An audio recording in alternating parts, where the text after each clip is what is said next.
LGD mapping আর কি। তো LGD mapping আমরা কিভাবে করব আর কি একটু ভালো করে দেখে নেবেন। আমরা প্রথমে কনজিউমার ম্যানেজমেন্টে চলে যাব। কনজিউমার ম্যানেজমেন্টে গিয়ে আমরা নিচের দিকে স্ক্রল করব, কনজিউমার ডিটেলস আসবে। ডিটেলসের কিছুতে পরে 3 নম্বরে দেখবেন, 4 নম্বরে আসে অ্যাসাইন এলজিডি ম্যাপিং। আমরা এখানে ক্লিক করব। তো এটা ক্লিক করার পরে দেখবেন আমাদের এখানে সিলেক্ট মোড বলে একটা অপশন চলে আসবে, সেখানে আমরা সিলেক্ট করব। এবার সিলেক্ট করার জন্য আমি 3টা অপশন দিয়েছি এখানে, কনজিউমার নাম্বার, ডেলিভারি এরিয়া এবং অল কনজিউমার। তো আমরা এর আগে প্রত্যেকটা কনজিউমারগুলোকে ডেলিভারি এরিয়াতে যেহেতু আমরা নিয়েছি, যারা নেননি তারা ডেলিভারি এরিয়াতে ঢুকিয়ে নেবেন, যার এরিয়া যেখানে আছে। তো কনজিউমার নাম্বার দিয়েও আপনি করতে পারবেন এক এক করে, বা ডেলিভারি এরিয়া অনুযায়ী কোথাও। আমরা ডেলিভারি এরিয়া অনুযায়ী দেখাচ্ছি আপনাদের।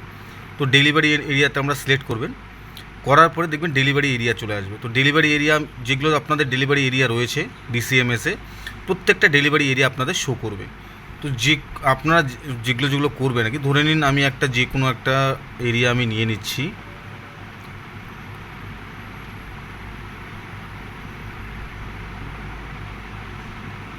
গোপালপুর বলে, ধরুন আমি এটাকে নিয়ে নিচ্ছি।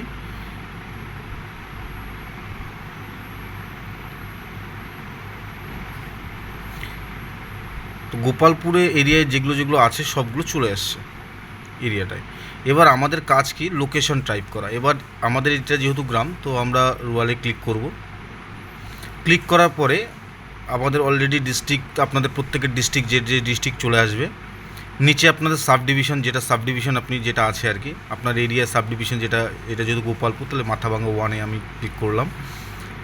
ভিলেজ রয়েছে, আমি গোপালপুরে ক্লিক করে দেবো। ভিলেজে এখানে আপনি করলেই গোপালপুর চলে আসবে। দেখুন গোপালপুর চলে আসছে, গোপালপুর করলেন।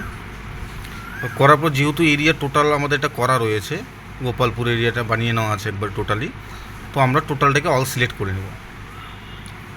এবার অল সিলেক্ট করার পরে টোটালটা যখন সিলেক্ট হয়ে যাবে, আমরা নিচে স্ক্রল ডাউন করব এই পাশে। নেওয়ার পরে আমরা এটাকে সাবমিটে ক্লিক করব। যখন আপনি সাবমিটে ক্লিক করে দেবেন, দেখবেন ডাটা সেভ সাকসেসফুল হয়ে গেছে এবং আপনাদের টোটাল মাথাভাঙ্গা এবং গোপালপুরে আপনার ম্যাপিং হয়ে গেছে। এই ম্যাপিংটা আমরা এভাবে দেখব আর কি, আর কি কতগুলো আছে পেন্ডিং রয়েছে ম্যাপিংটা। সেম আমরা কনজিউমার ম্যানেজমেন্টে এসে আপনারা নিচের দিকে কনজিউমার ডিটেলসের 3 নম্বর অপশনটা রয়েছে, দেখবেন ভিউ এল ম্যাপিং। ওখানে আপনারা ক্লিক করুন। ক্লিক করে দেখবেন আপনাদের এটা চলে আসবে। চার্টে দেখবেন আমার যেখানে দেখবেন রয়েছে, সেখানে আপনি দেখবেন মিডলে যেটা রয়েছে নাম্বার অফ অ্যাসাইন বলে একটা অপশন রয়েছে। এইখানে আপনার কাস্টমার যে দেখবেন, এখানে অনেক কাস্টমার, এগুলো আপনারা এখনও ম্যাপিং করেনি, সেগুলোকে আপনারা ধরে করতে হবে। যেমন একটা এরিয়া আছে ইনঅ্যাক্টিভ, একটা এরিয়া দিয়েছিল, এখানে 9575টার মতো এখনও পিন রয়েছে।